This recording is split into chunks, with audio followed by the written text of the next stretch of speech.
say there's a lot of ingredients of an upset. I'm starting to get a little bit nervous. I knew he was. It's like the Micah trade. It's like we've talked so little about George Pickens. Yeah. I'm like, oh. And Dak. And like Vic Fangio's never seen George Pickens and CeeDee Lamb on the field at the same time. Like, what's gonna?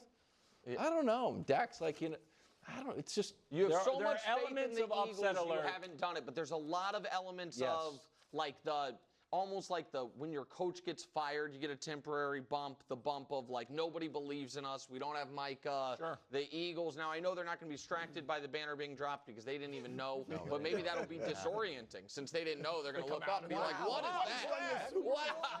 Yeah. Good job by us. Finally, Aaron Glenn, coach of the Jets, did not want to talk about Rodgers' tenure with the Jets. He shut that down, but he was willing to discuss Aaron Rodgers, the Steeler. Take a listen. Really nothing to talk about because of who he is. So he challenges in all ways as far as him as a thrower, getting the guys in and out the huddle, being able to see the defense and being able to make put the guys in the right position. So, listen, guy, he's a future Hall of Famer. We all know that. So he's going to cause problems no matter what.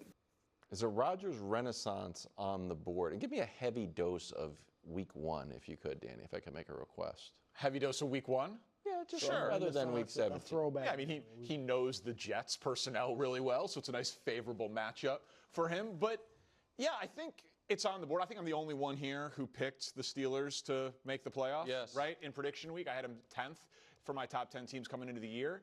Let's just play a little game. Okay. Little game? I need a pencil. Ready for it? You can have a pencil. Play along at home.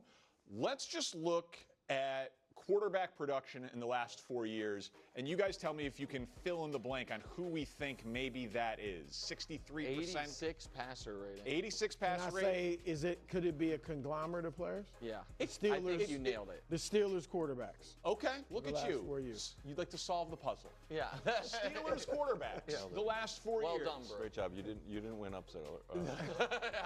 But what's kind of amazing about that is that totally pedestrian amount, 86 passer rating, 16 touchdowns a year, 200 yards passing, was good enough for the 5th most wins in the AFC over that time. Chiefs, Ravens, Bills, Bengals, the only teams in front of them. And Aaron Rodgers on the Jets last year shattered those numbers. So the idea that it is so ridiculous and off the board for the Steelers with that version of Aaron Rodgers to be better than they've been, which is the 5th best team in the AFC over a real body of work, to me is just reasonable. Yeah, so I hate to do this to you. I know you've been on tilt ever since you found out I'm going to be playing Augusta in a few months, and you're not going to be. And I know Wilds was very mean to you before the show. Ruined my But that's not the question. The question is not, can the Steelers make the playoffs? If the question is, can Aaron Rodgers, all of a sudden be great again? The answer to that's no. I think you're saying he doesn't have to be great for them to make the playoffs.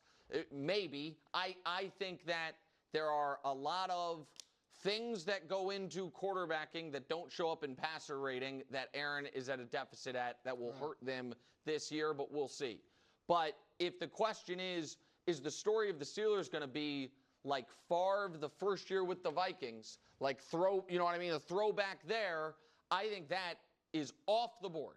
I think a great Aaron Rodgers season is off the board. I think that those are gone.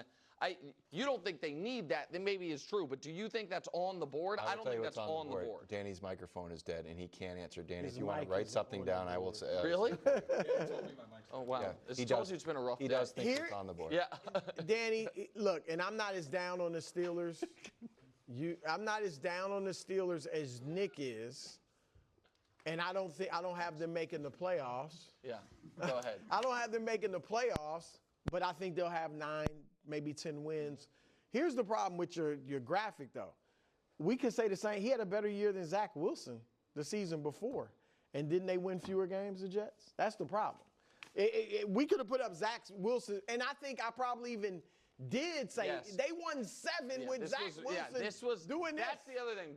Because you don't know this. Drew's been all in on Rodgers for year after year after year. Picked the Packers to make the Super Bowl one year. It's really picked the Jets every year. Yeah.